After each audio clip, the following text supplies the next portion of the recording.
일단은 많이 안 먹는데 찌시는 분들 가장 좀 많이 봐야 되는 거는 배 쪽이 특히 많이 나오는 거잖아요. 그러니까 술을 좀 보셔야 돼요. 술이 내장 지방을 좀 많이 늘리거든요.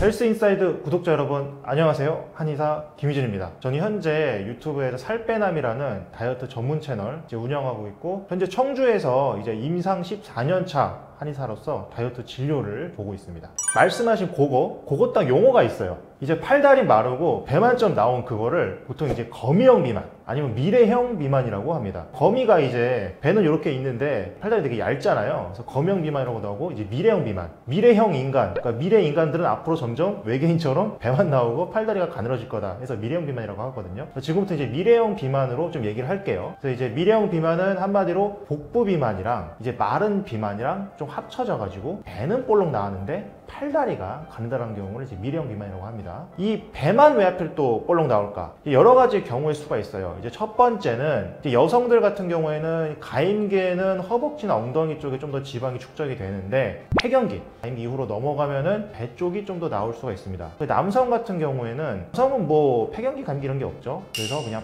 평생 배 쪽에 좀 더 찝니다. 마지막 세 번째는 술을 먹으면 내장 지방이 확실히 늘어납니다. 배가 좀 많이 찐다는 얘기죠. 일단은 많이 안 먹는데 찌시는 분들 가장 좀 많이 봐야 되는 거는 배 쪽이 특히 많이 나오는 거잖아요. 그래서 술을 좀 보셔야 돼요. 술이 내장 지방을 좀 많이 늘리거든요. 술은 좀 굉장히 중요한 팩터 중에 하나고, 그 또 다른 팩터는 이제 본인은 많이 안 드신다고 하는데 이제 따져보면은 되게 많이 먹는 경우가 좀 있어요. 그래서 본인이 먹는 칼로리를 전혀 모르는 거죠.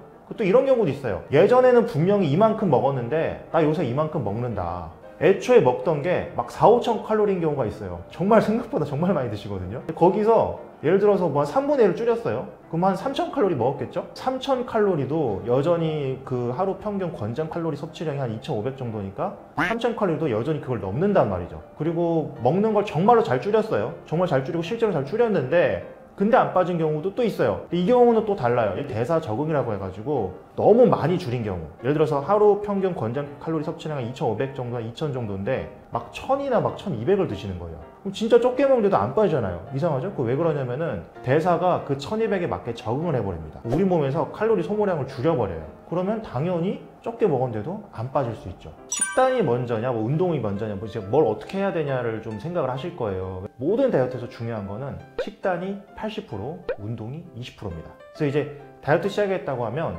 내일 헬스장부터 끊어야지가 아니고 내일부터 당장 식단해야지. 그러니까 식단을 먼저 우선적으로 하셔야 되고, 또 중요한 게 있어요. 이게 운동을 이렇게 얘기했다고 해서 운동을 소홀히 하라는 건 아니에요. 왜냐면 20%를 또 버릴 수가 없고요. 또 운동을 안 하면 어떤 문제가 생기냐면은 요요 오고요, 정체기 오고요, 근손실 생기고 건강이 나빠져요. 건강이 나빠지면 또 살이 안 빠지거든요. 이렇게 좀 생각을 하셔야 돼요. 식단은 드라마의 주연이고 운동은 조연입니다. 주연, 조연 둘 다 중요한데, 드라마 맨 처음 시작할 때 보통은 주인공 얼굴부터 좀 보여주잖아요. 그래서 식단을 좀 먼저 생각하시고 식단을 중시하긴 하는데 절대로 운동을 또 소홀히 할 수 없다. 조연도 중요하다. 이 정도 생각하시면 될 것 같습니다. 칼로리가 적고 부피가 많은 음식을 보통 이제 에너지 밀도가 낮다고 좀 표현을 하거든요. 그래서 에너지 밀도가 뭐냐면은 얼마만큼 그 안에 분자가 있냐 그걸 따지는 게 밀도잖아요. 근데 이제 에너지 밀도가 낮다는 거는 곤약 굉장히 큰데 그 칼로리 거의 없잖아요. 그런 것들의 에너지 밀도가 좀 낮은 겁니다. 에너지 밀도가 낮은 음식일수록 포만감은 좀 많아요. 그래서 많이 먹는데 포만감은 많고, 그렇게 해서 좀 식욕이 좀 덜 돌 수는 있죠. 그래서 이제 에너지 밀도가 낮은 음식 특징이 뭐냐면은, 첫 번째는 식이섬유가 좀 많아요. 식이섬유가 칼로리는 거의 없고 소화도 잘 안 되는데 또 이제 부피는 크니까요. 두 번째로는 수분 함량이 좀 높은 거. 뭐 대표적으로 뭐 채소랑 과일들이 수분 함량이 굉장히 높죠. 근데 아시다시피 물은 수분은 0칼로리입니다. 배는 많이 부르죠. 수분 함량이 높을수록 좀 유리하고요. 그 마지막이 지방 함량. 지방 함량이 낮을수록 에너지 밀도가 낮아집니다. 왜냐하면 지방이 탄단지 중에 칼로리가 제일 높죠. 그래서 사실 지방은 좀 적은 게 좋습니다. 그런 방법을 좀 활용해서 에너지 밀도가 낮은 걸 좀 먹다 보면 적게 먹어도 좀 배부를 수 있지 않을까. 뭐 미래형 비만에 유산소가 더 좋아요, 무산소가 더 좋아요 이렇게 물어보시기도 하고, 뭐 운동 종류를 물어보시는 분들이 좀 굉장히 많아요. 근데 이제 보통 물어보시는 의도가 어떤 운동이 가장 효과가 좋게 잘 빠지냐, 사실 그런 건 딱히 없어요. 보통 뭐 유산소 운동이 좀 더 지방 분해에 유리하고, 반대로 무산소 운동 같은 경우에는 운동 강도가 격렬한 경우가 좀 더 많거든요. 그래서 칼로리 소모가 유산소 운동이 2배인 경우도 많고, 그래서 짧은 시간에 칼로리가 더 많이 소모되기도 해요. 장단점이 있습니다. 유산소, 무산소 중에 뭐 따질 게 아니라 자기가 좋아하는 운동, 오래 할 수 있는 운동, 그거 꾸준히 하는 게 훨씬 더 중요합니다.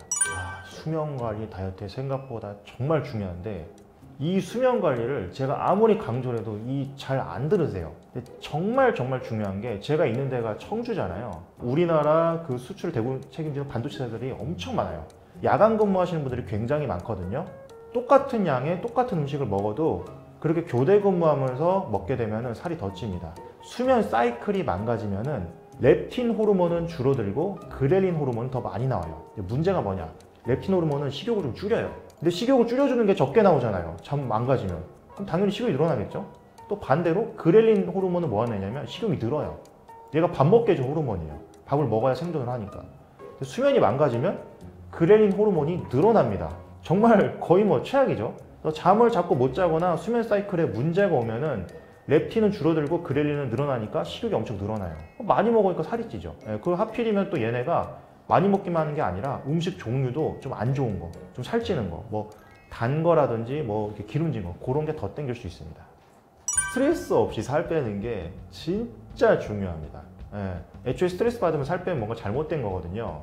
특히 또 스트레스 받으신 게 그거예요. 먹어도 되는 음식이랑 먹으면 안 되는 음식이랑 딱 이렇게 정해놓고 완전히 갈라놓으시잖아요. 이분법적으로. 선과 악을 갈라가지고 얘는 나쁜 애야, 얘는 좋은 애야. 좋은 애만 먹고 나쁜 애만 안 먹으려고 하니까 그게 엄청 힘들어요. 자기가 이걸 안 먹겠다고 생각을 하면 더 먹고 싶어요. 시험 때 더 놀고 싶잖아요. 근데 이렇게 마음속에서 음식을 막 갈라놓고 하는 거를 보통 이게 직관적 식사라는 다이어트법에서는 푸드 폴리스, 그러니까 음식 경찰, 경찰처럼 나쁜 거 좋은 걸 나눠 놓는 거예요. 그렇게 하면 스트레스 더 받거든요. 그러지 마시고 그냥 음식은 음식이에요. 음식대로 즐기되 이제 음식을 가르지 말고 내가 이 다이어트 원리를 차라리 공부를 해가지고 총 칼로리 섭취량이나 탄단지가 이 정도만 되면 어떤 음식이든 먹어도 된다. 약간 이런 마인드로 접근을 하는 게 좋습니다.